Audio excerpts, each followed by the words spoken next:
दूसरे भाग में हम पत्थर के फर्श के बारे में बात करेंगे। पत्थर, संगमरमर पत्थर, मार्बल स्टोन। जहां तक संभव हो संगमरमर सख्त, साउंड, सघन और समरूप बनावट होने के साथ क्रिस्टलीय संरचना का होना चाहिए। संगमरमर प्रकृति का एक उत्पाद है, इसलिए कलर, वेनिंग या अन्य विशेषताओं की एकरूपता की गारंटी देना मुश्किल है, जो प्रस्तुत किए गए किसी भी नमूने में प्रदर्शित हो सकते हैं। मार्बल ब्लॉक, स्लैब और टाइल्स को मोटे तौर पर निम्नलिखित 2 श्रेणियों में वर्गीकृत किया जाएगा। सफेद संगमरमर, रंगीन संगमरमर। ग्रेनाइट पत्थर, यह इंजीनियर प्रभारी द्वारा दिए गए निर्देशानुसार किसी भी रंग और आकार का होगा। ग्रेनाइट प्लेन, मशीन कट और मिरर पॉलिश्ड होगा।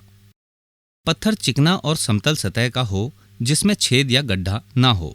भौतिक गुण, संगमरमर और ग्रेनाइट के भौतिक गुण निम्नलिखित तालिका में दिए गए हैं। कोटा पत्थर, कोटा स्टोन चुनी हुई गुणवत्ता का, सख्त, साउंड और बनावट में समरूप होगा, जो दरारों, क्षय, अपक्षय और प्रवाह से मुक्त होगा। प्रत्येक पत्थर को अपेक्षित आकार में काटा जाएगा और पूरी गहराई तक ठीक मशीन से तैयार किया जाएगा, ताकि पत्थर के किनारे रखी एक सीधी धार उसके साथ पूर्ण संपर्क में रहे। इसे तैयार करने के बाद स्लैब की मोटाई आइटम में निर्दिष्ट 20 मिलीमीटर, 25 मिलीमीटर, 30 या 40 मिलीमीटर होगी। मोटाई के लिए 2 मिलीमीटर की सहनशीलता टॉलरेंस की अनुमति दी जाएगी। लाल या सफेद बलुआ पत्थर, सैंडस्टोन। आइटम के विवरण में निर्दिष्ट स्लैब लाल या सफेद होंगे। पत्थर के स्लैब सख्त, साउंड, टिकाऊ और ठोस होंगे, जो दरारों, क्षय और अपक्षय से मुक्त होंगे। लाल बलुआ पत्थर के मामले में सफेद धब्बे या लकीरों की अनुमति नहीं दी जाएगी। स्लैब हाथ से या मशीन से पत्थर के प्राकृतिक बेड के समानांतर समतल के साथ आवश्यक मोटाई में काटा जाएगा और यदि आवश्यक हो तो एक समान आकार का होना चाहिए। ड्रेसिंग के बाद स्लैब की मोटाई 40 मिलीमीटर या के साथ आइटम के विवरण में निर्दिष्ट के अनुसार ±2 मिलीमीटर की अनुमेय सहनशीलता टॉलरेंस होगी। पत्थर का फर्श लगाना, बेस कंक्रीट अथवा आरसीसी स्लैब जिस पर स्लैब बिछाई जानी है, उसे अच्छी तरह से पोछा और साफ किया जाना चाहिए। स्लैब के लिए बेडिंग सीमेंट मसाला 1:4, 1 सीमेंट 4 कोर्स सैंड या आइटम में दिए गए विवरण के अनुसार होगा।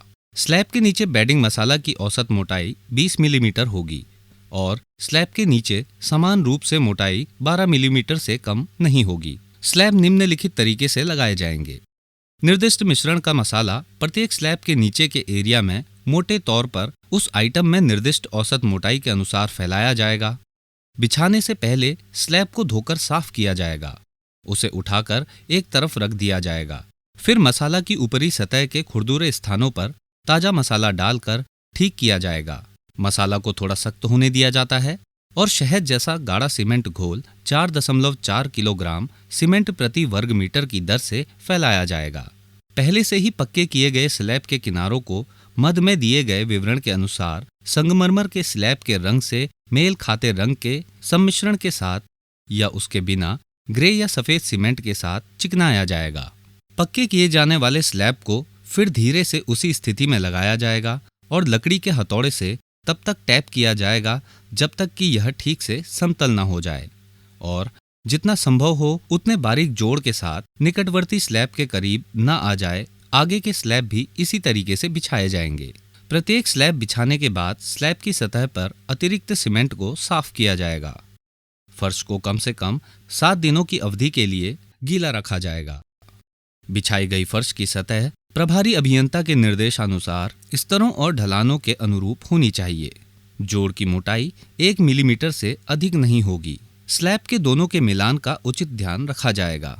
इसका चयन धारियों के एक समान पैटर्न को देखते हुए विवेकपूर्ण तरीके से या प्रभारी अभियंता के निर्देशानुसार किया जाएगा। स्लैब का मिलान ड्राइंग के अनुसार या पॉलिशिंग इंजीनियर प्रभारी के निर्देशानुसार किया जाएगा। दीवार से सटे फर्श में लगे स्लैब प्लास्टर स्कर्टिंग या डेडो के भीतर कम से कम 12 मिलीमीटर तक धंसे होंगे। दीवार के प्लास्टर और फर्श के बीच का जंक्शन सीधा और बिना किसी लहराव के तैयार किया जाएगा। संगमरमर के स्लैब का फर्श भी अन्य पत्थरों के साथ संयोजन में और अथवा सरल नियमित पैटर्न डिजाइन में बिछाया जाएगा, जैसा कि कार्य की आइटम और अथवा ड्राइंग में वर्णित है। पॉलिश करना और फिनिशिंग करना। स्लैब के मिलते हुए किनारों पर थोड़ी सी असमतलता को बारीक छेनी से हटा दिया जाएगा और फिनिशिंग कर दी जाएगी। पत्थर लगाने के अगले दिन सभी जोड़ों को वायर ब्रश या ट्रॉवेल से 5 मिलीमीटर की गहराई तक ग्रे सीमेंट ग्राउट को साफ किया जाएगा और सभी धूल और ढीले मसाला को हटाया जाएगा। फिर घिसे गए पत्थरों की सतह के रंग से मेल खाते जोड़ों को बनाने के लिए सम्मिश्रण के साथ या उसके बिना ग्रे या सफेद सीमेंट से ग्राउट किया जाएगा। हर बार पॉलिशिंग से पहले पिगमेंट या बिना पिगमेंट के सीमेंट घोल को सतह पर नहीं लगाया जाएगा। माप। विभिन्न प्रकार के साथ संगमरमर पत्थर के फर्श को अलग अलग और दशमलव के 2 स्थानों तक वर्ग मीटर में मापा जाएगा। बिछाने, झालर, डेडो या दीवार के प्लास्टर से पहले लंबाई और चौड़ाई को 1 सेंटीमीटर तक सही नापा जाएगा। निर्माण कार्य में उपयोग किए गए रेडियली ड्रेस्ड या गोलाकार पत्थर के मामले में प्रेस्ड पत्थर के सीमाबद्ध आयत के आयामों को 1 सेंटीमीटर तक सही मापा जाएगा। 0.20 वर्ग मीटर से अनधिक रिक्तियों के लिए कोई कटौती नहीं की जाएगी और न ही अतिरिक्त भुगतान किया जाएगा। भिन्न सामग्री या एम्बेडेड अन्य सामग्रियों के लिए कटौती 0.10 वर्ग मीटर से अधिक नहीं होने वाले क्षेत्रों के लिए नहीं की जाएगी। एक ही कमरे में अलग अलग तलों पर फर्श बिछाने के लिए कोई अतिरिक्त भुगतान नहीं किया जाएगा। दरें। दरों के ऊपर वर्णित सभी कार्यों में शामिल सभी सामग्रियों और श्रम की लागत शामिल होगी। ड्राइंग के अनुसार विशेष प्रकार के पैटर्न, डिजाइन, फूल बनाने के लिए अतिरिक्त भुगतान किया जाएगा। बिना पैटर्न डिजाइन के फ्लोरिंग करने पर भी रेट में कोई कटौती नहीं की जाएगी। फ्लोरिंग के संबंध में अधिक जानकारी के लिए केंद्रीय लोक निर्माण विभाग की विनिर्देशन खंड 1 वर्ष 2019 के अध्याय 8 एवं 11 का अवलोकन किया जा सकता है। फर्शों की सुरक्षा के संबंध में विस्तृत मानक संचालन प्रक्रिया, दिशा निर्देश। अंतिम समापन चरण के दौरान फर्श की गतिविधियों का क्रम। भवन के विभिन्न क्षेत्रों के फर्श संबंधी गतिविधियां अधिमानतः प्लास्टरिंग कार्य, HVAC, फायर फाइटिंग और फायर अलार्म, पाइपिंग, डक्टिंग कार्य, अंतिम कोट को छोड़कर पेंटिंग, फॉल सीलिंग ग्रिड कार्य, दरवाजे, खिड़की के फ्रेम आदि के पूरा होने के बाद की जानी चाहिए। फर्श के ठीक बाद स्कर्टिंग या क्लैंडिंग का काम किया जाना चाहिए। फर्श के सुरक्षा उपायों का विवरण। पैदल मार्गों का सीमांकन। सामग्री, श्रम और मशीनरी की आवाजाही के लिए पैदल मार्ग को रेखांकित किया जाना चाहिए। प्रत्येक मंजिल पर साइट पर स्पष्ट रूप से रेखांकित किया जाना चाहिए और सभी कार्य दलों को उपरोक्त के संबंध में सूचित किया जाना चाहिए। सुरक्षा के लिए फर्श कवरिंग का विवरण। भारी निर्माण कार्य के दौरान फर्श की सुरक्षा के लिए विशेष फर्श कार्डबोर्ड को फर्श की सतह पर चिपकाने वाले पेंटर टेप के साथ लगाया जा सकता है। चिपकने वाला या टेप ऐसे पदार्थ का होना चाहिए जो हटाने के बाद फर्श पर अपना प्रभाव न छोड़े। नवीनीकरण कार्य के लिए निर्माण कागज। हल्की निर्माण कार्यों यानी नवीनीकरण रख रखाव कार्य के लिए निर्माताओं के विनिर्देशों के अनुसार निर्माण कागज को फर्श पर चिपकाया जा सकता है। फर्श पर प्लास्टर ऑफ पेरिस का एक 6 मिलीमीटर मोटी परत लगाना चाहिए। फिर फर्श की सुरक्षा के लिए इस प्लास्टर ऑफ पेरिस की सतह पर 400 माइक्रोन मोटी पॉलीथीन शीट बिछानी चाहिए। पेंट के अंतिम कोट से पहले रक्षात्मक परत को हटा दिया जाना चाहिए। टाइल, पत्थर के फर्श का रख रखाव, साफ सफाई। सफाई।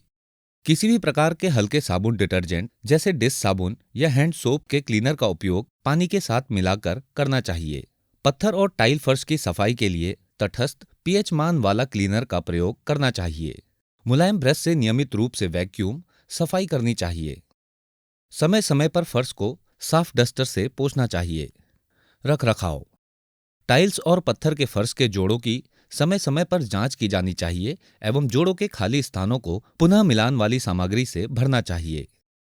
टाइल्स और पत्थर के फर्श की जांच समय समय पर की जानी चाहिए एवं जहां फर्श के खोखली ध्वनि सुनाई दे उन टाइल पत्थर को निकालकर पुनः लगाना चाहिए। अस्वीकरण। यह वीडियो केवल शैक्षणिक उद्देश्य के लिए है और इसका किसी अन्य उद्देश्य या दावे के लिए उपयोग नहीं किया जा सकता है। धन्यवाद।